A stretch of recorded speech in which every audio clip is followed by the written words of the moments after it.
Today we'll be learning to say the articles in Italian. Articles are small words that go before nouns. Nouns are names. Names of things, of people or animals, or even emotion or feelings. Let's see the articles in English. There are just three.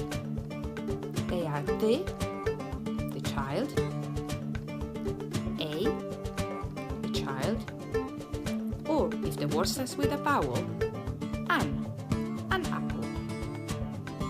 In Italian, the article the is translated in different ways. This will depend whether the noun it precedes refers to a boy or a girl.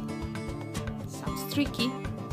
Not so much, as in Italian you can always tell if the noun refers to a boy or a girl by looking at the last letter of the word. This could be either an O for boys or an A for girls. If the last letter of the word is an O, child means boy, and in Italian it's bambino. If the last letter of a word is an A, child is girl, and in Italian it's bambina. We will now look at how the article will change whether we are talking about a boy or a girl. If it is a boy and the last letter is an O, bambino, the article we use will be il bambino. If the word ends with an A, it means we are talking about a girl. Then the article will be la bambina. Let's see what happens if we are talking about more than one boy. In English, the article the won't change. It will stay the same if we are talking of one or many. The children. In Italian, however, you need to adjust the article not only if you are referring to a boy or a girl, but also if you are talking about just one or many. If you are talking about many boys, the last letter would be an E. And the article we will add before the noun will be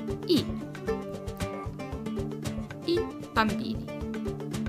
If we are talking about more than one girl, the last letter also changes into an E. The article we use before the word bambine is le bambine.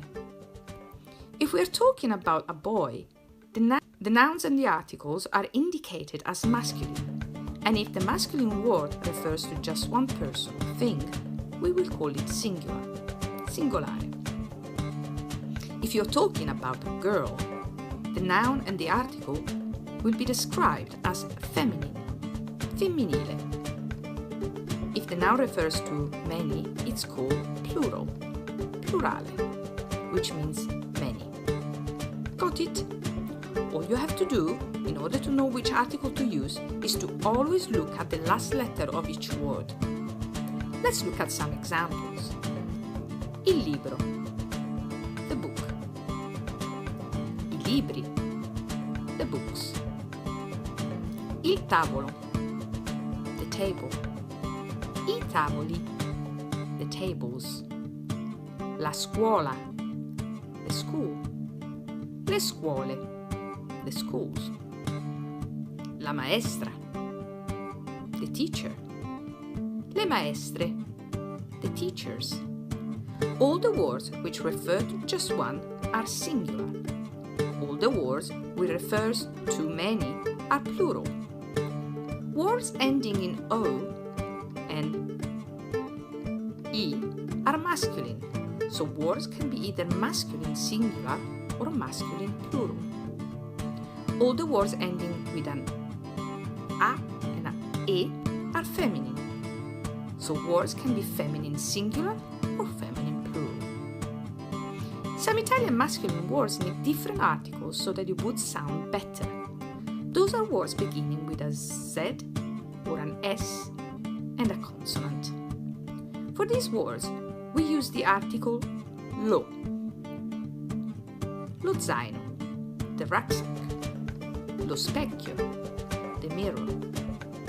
With words beginning with Z or S and a consonant, the article we use for plural is gli. Gli zaini, gli specchi. This only applies to masculine words. If a word begins with a vowel, we remove a letter and add an apostrophe. L'albero, the tree. We also remove a letter if the word beginning with a vowel is feminine. L'acqua. Got it? These articles in Italian are called articoli determinativi.